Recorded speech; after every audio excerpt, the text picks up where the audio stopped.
It's possible to completely change once you're prepared to forget about what others think of you.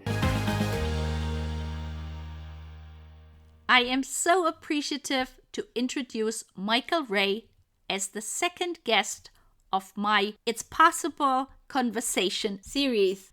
Michael is a speaker, author of the book Who Knew? Gender Equality and Dad Advocate. He became a dad later in life and then a solo dad. Today, we will be talking about how his career has changed over the years and what an impact becoming a parent has had on him. We will also talk about the importance of active parenting by dads and how that can help to get to gender equality faster. Hello, Michael. Welcome to the show. Hi, Karen. It's so nice to see you again. Likewise. And a big hello to everybody who might be watching us live right now, or who's going to watch the replay or listening to us later via the podcast episode.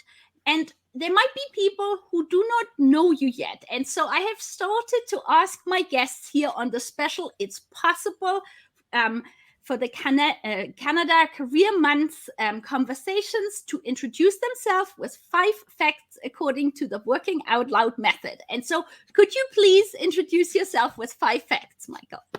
Okay, well, I'm Michael Ray and I'm from Australia, so we'll count that as one. I have a Canada story. Back in 1984, I was Bryan Adams' personal security bodyguard when he toured Australia with the police for a concert tour. So I travelled Australia with Bryan. Wow. That's 2. 3, Canadians are some of my favourite people in the world. They've just got a wonderful outlook and they are so polite. I hold several national records in powerlifting, and I became a father at 49 years old after what could only be described as a colourful and carefree life. How's that? That's really, really amazing. And, you know, and you're so perfectly leading me to my next question, because you're talking about your career before you had your child. And we will talk about, you being a parent a little bit later. But for somebody who might be early in their career, and when you look back to, where you had anticipated to be right now, back then when you were 20, and where you are actually right now, what would you sort of, have said? What did you think yourself to be at your age, and what actually happened? Karen, I thought I'd be lucky to be alive. I'm 60 next year, so I didn't think that far into the future. But I came from a fairly masculine, macho type world as a bodyguard and personal security and strength and conditioning coach. So I travelled the world. I've worked in America and Indonesia, Australia, and a little bit in the UK as a professional strength and conditioning coach for some professional tennis players, amongst others. And that was always going to be no further than that. It was a great carefree life where I earned good money. And then you became a parent. And yes, so, like, for somebody, who is pre-parenting, could you just sort of share the impact that had on your career and entire life? Well, at that stage, Karen, I owned a couple of gymnasiums. I worked myself into that position, but I'd also become a strength and conditioning coach for our AFL, one of our AFL teams, which is the top tier sporting code in Australia. So the highest level, highest paid sports people in. And at that stage, it meant travelling with the teams on the weekends and being basically on call 24/7 to be able to train the athletes whenever they wanted. And suddenly fatherhood hit. And I remember sitting in a team meeting thinking, it just dawned on me, this was a waste of my time. I would rather be at home with my daughter. This meeting could have easily been done by email. There was no agenda set. And suddenly just a switch had flicked, and suddenly I thought, you know what, this isn't for me anymore. I want to be more involved in my daughter's life and to take the weekends away with the team when they were travelling, when it made me realise there was no real need for me to be there. But the status quo dictated the strength and conditioning coach was there, and there were times where I wouldn't be needed. And I just thought there's a better way to do this. So that was the beginning of the end for that career. Wow. And then again, some of you, our listeners, might not know, you became a solo dad. Yes. It was a short-term relationship that led to my daughter, but we separated when she was 9 months old. And at the same time, I was diagnosed with a fairly serious condition that meant my future wasn't guaranteed. And as I describe in my book, when I got the news from the doctor, suddenly my life, it was like my whole life had become a burning house, and there was smoke billowing out the windows and flames leaping through the roof. And I was forced to consider what I was prepared to dash into that house to try and save. And the only thing that came to my mind was the impact that my demise may have on my daughter, and everything else that I'd built and collected and accumulated through life. None of it meant anything apart from that. And that's when I thought, you know what? We never know what tomorrow is going to hold. We're always one diagnosis, one accident, one moment away from a completely different tomorrow than what we'd predicted. So I thought I'm just going to focus on today and try and find a way to maximise my time with my daughter while still being able to provide for her. And, it's for people who have not seen or heard about your book here, could you maybe describe how it then came that you started writing the book? Certainly, Karen, I've always been aware of women's equality and the barriers that women face. And then suddenly my daughter and I, it was her and I at 9 months, but it was her and I full-time together at 2 years old. And her mother has no contact with her since then. And suddenly the barriers that women face, I realised that, well, the opposite side of the coin is men face many of the same barriers, but we don't speak out about them and they're not recognised, mainly because men aren't held equally responsible for raising the next generation. But once we are, those exact same barriers, flexible work, affordable childcare, all of those things that are framed as a women's issue, they're actually a parenting issue, or more accurately, a family issue. So I was banned from assisting my daughter backstage at a 4-year-old ballet concert simply because I was a male, which would have left my daughter as the only child backstage without a parent to share her excitement or nerves, or, with no support. And that's what I said. Well, then I suddenly realised that, a lot of the stuff we do to actually support women actually reinforces women doing the majority of caregiving. So flexible work and all of those things, we make them easily available to women. Men are twice as likely to have their request for flexible work refused, which then leaves women carrying the workload of doing that. So the majority of equality initiatives, or what we call equality initiatives, were conceived and drafted in a time when men were either considered unable, unsuitable, or uninterested, or all three, to be caring for children. So the male-dominated industries such as construction, transport, manufacturing are some of the least family-friendly workplaces. So again, it's incorrectly framed as men not doing their share, but it's actually men aren't able to do their share because men are seen as the ideal employee because they don't have those, obligations placed on them. And we keep making sure that we think while we're supporting women, while making sure that we can enable women to come out of the home into the workforce.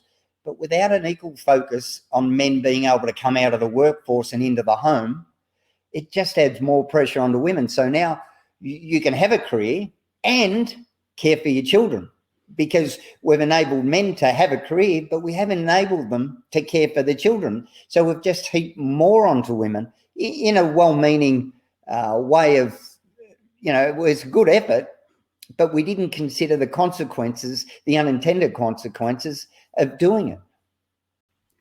Yeah, it is so, you are so right. It starts, unfortunately, already in many countries with parental leave, where for the maternity leave, often when it is existent on a federal basis, it's a significantly longer time than for paternity leave if it exists.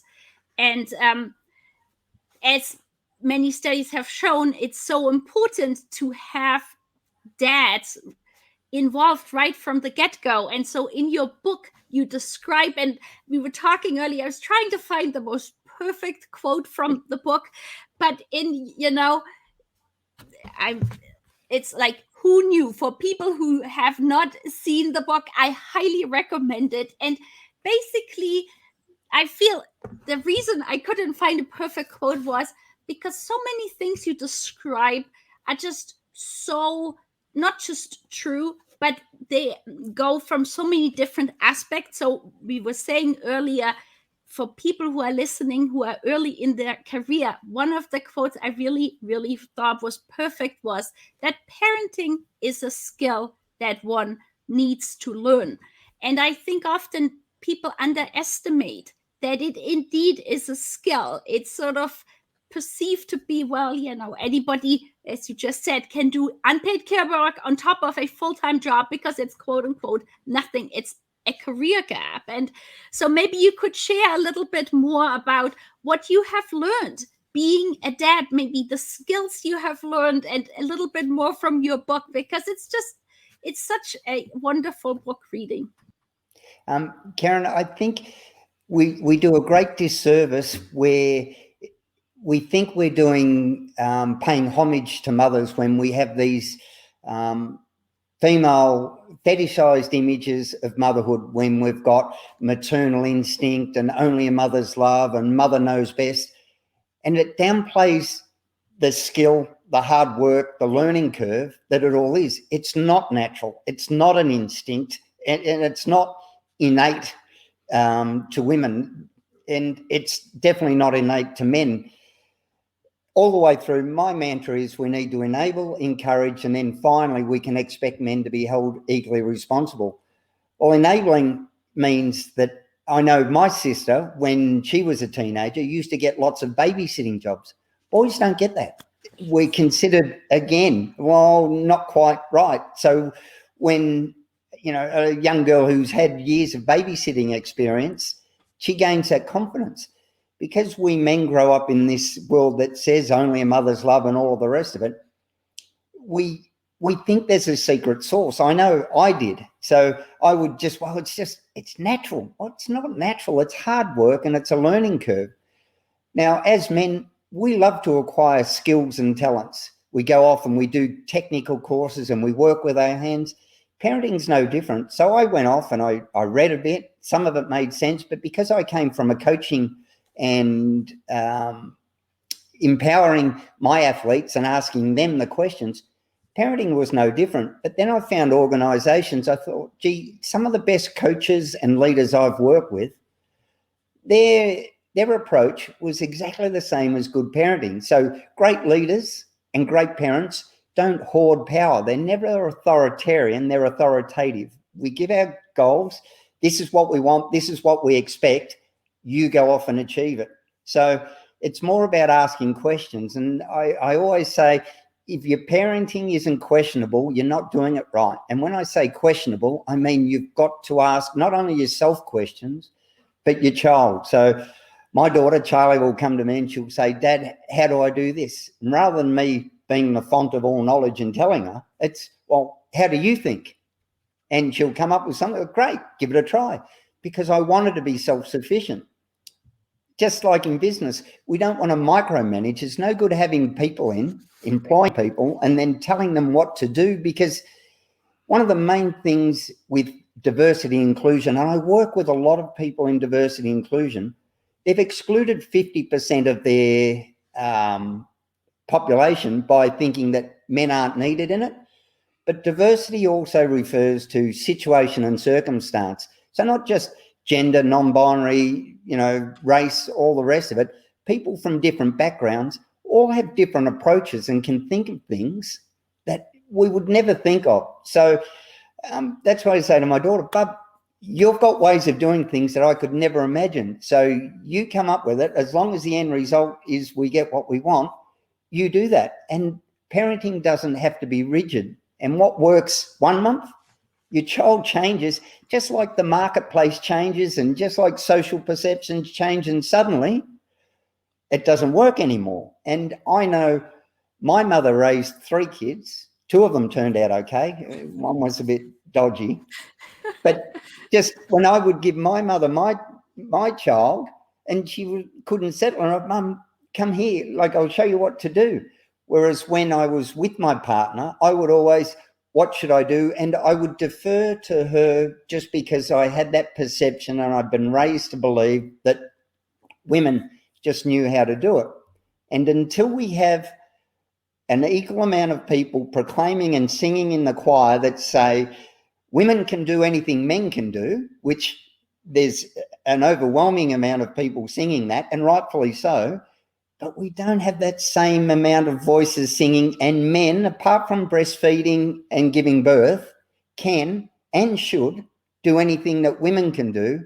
We're always going to have that imbalance where men are going to feel, I'm not quite sure. And we don't do it because we don't want to. We do it because we don't do it because we don't think we can.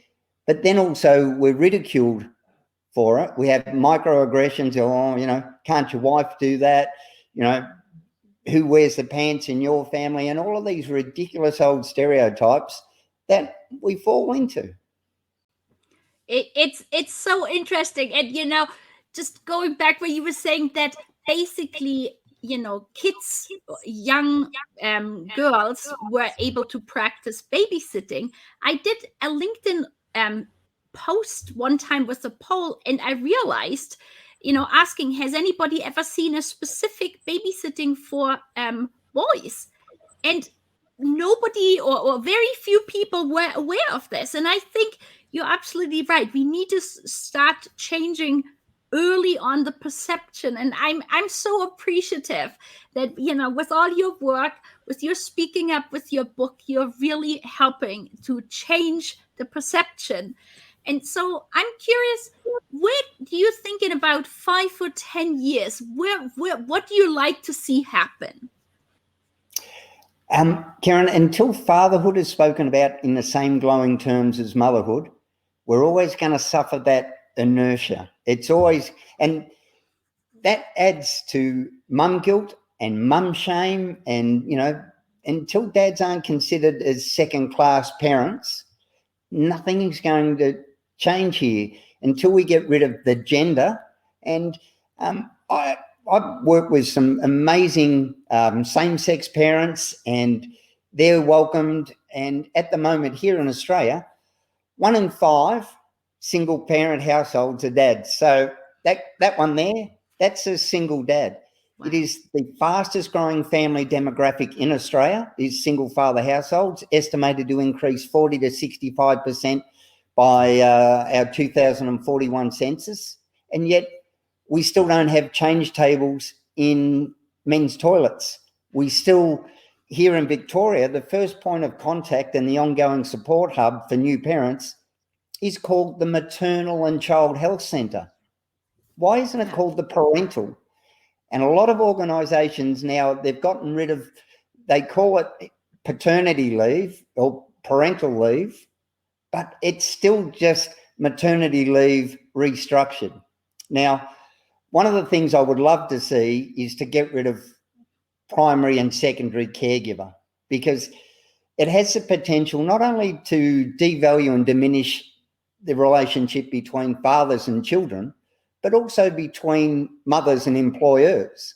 So roles change. So hands-on, all the rest of it. And if we look at the role, the outcomes for the 20% of children who live in poverty, breadwinning could well be one of the most important parts of caregiving. Yet again, the misguided equality initiatives separated it. Breadwinning is separate from caregiving, and that allowed workplaces to be willfully blind to our parental responsibilities. Well, you're the breadwinner, so forget about all that caregiving stuff. We need to get rid of all of these gendered divisions, the same as we need to get rid of the binary and the non-binary and all the rest of it, and we just need to be together as parents until we can change as well. Here in Australia, if I had a partner, we can go on annual leave together, but we can't take parental leave together. Only one can be on it. Well, that's just ridiculous. Fathers here in Australia are entitled to 2 weeks, or partners, at 2 weeks minimum pay. Well, in that 2 weeks, what happens is mum has to recover from the birth. Right. So after 2 weeks, is she going to be ready to go back to hospital? Well, we know a C-section takes 6 weeks before you can even do that. So she takes on the majority of the leave. Dad goes home, comes back, and suddenly he's the assistant. I'll take Bub off. You can have a rest now. I'll help. Once he's assigned to that helper role, it has the potential to set the tone and trajectory for the family roles and involvement for the rest of his things. Because Dad says, I want to be the best partner I can, so I'll help, but I'll also take on more work so I can provide more resources. He climbs up the ladder a bit further, more responsibilities at work, and suddenly his income becomes more important because he's bringing in more into the household. So when mum goes back to work, even if she was in a good position, we know the motherhood penalty, they can take up to 12 years before you get back to where you were. And all of that stuff, it's just that death by 1,000 cuts where it just adds to it. So we've got to get rid of this primary, secondary, breadwinner, caregiver type thing before we're going to advance anywhere. Is there anything else that you would like to share with our viewers or listeners that we have not addressed yet? The main thing, Karen, is we need to watch our language, and we need to pick up. Marketing is terrible. My daughter and I were at the supermarket a little while ago, and she's 9 years old. At that stage, sorry, she was 8 years old, and she said to me, Dad, why aren't there any men on the packages? So I hadn't even realised it. And we rightfully call out the obvious sexist, gendered tropes that go on. But this subversive, it's insidious, and it's subliminal, and we don't notice it. We walked the aisles and we took photos of every package that had a person on it. Out of 28 packages that featured a person, only 3 had men on it. Everything from soap, dishwashing liquid, laundry detergent, baby products, baking products, all with women on. So at 8 years old, my daughter's seeing this and going, well, domestic duties must be a woman's job. And yet women support these people. We need to get our radar up and look and listen out for these things. So when we hear the things like, only a mother's love, maternal instinct, mother knows best. Mother knows best isn't it. It's practice makes progress. So, I was terrible at stuff, but I was terrified about being terrible at it. And I thought I was going to ruin this kid for life. Well, I'm lucky I've got an easy kid, but you get that little bit of confidence. It's like the first day in any new role, in any business. You start off not knowing, but we know that no amount of qualifications, university degrees or anything is as good as on-the-job training. You're absolutely right. And now, as one more question I have, because this is the It's Possible theme for this year's Canada's Career Month. Could you share, out of all your quotes, maybe one It's Possible quote for our viewers? It's possible to completely change once you're prepared to forget about what others think of you. One of the things when I speak to men, that's why I say, if you're not as you should be, as other people think you should be, how much does it matter? Now, as an employee, you're paid a certain amount per day, per week, per year to behave in a certain way for certain hours. So if I said to you, right, I'm going to give you $10,000 to dress a certain way, to act a certain way, behave a certain way, would you take it? And, how much would you want? Well, how much would you want for 1 year? Well, how much would you want for the rest of your life? How much of you is authentic and how much is of what you think it should be? So you need to look deep within inside yourself and go, how much am I being programmed? How much am I paying attention to what others think?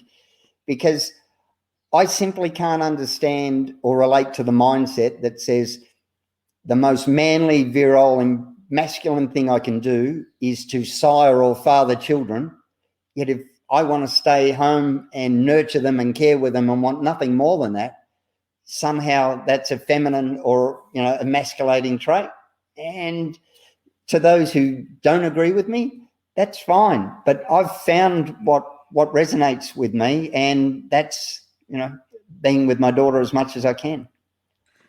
Wow, that is just such a wonderful, finish of our conversation. And I really appreciate that you came to share more of your insights and experiences to all of our listeners and viewers. And so thank you so much, Michael, for coming. Thank you, Karen. Love to talk to you. I really appreciated having Michael as my guest today and him talking about what impact becoming a parent later in life has had on his career and why it is so important, especially for dads, to get actively involved in parenting. To connect with Michael, I will be sure to put in the show notes all of the social media ways to find him. I will also put in the link to his book, Who Knew? And as we had mentioned, Michael was my podcast guest earlier this year, and I will put the episode link in the show notes as well. I look forward to sharing my third episode of the LinkedIn Live series It's Possible as part of Canada's Career Month with you next week. Thank you so much for listening to the show. We hope you gained valuable insights and new ideas. To keep listening to future episodes, please head over to iTunes or your favorite player and subscribe and give it a rating. We would very much appreciate a review and for you to share it on social media, so more people can start innovating in how they offer employment. Until the next time, goodbye!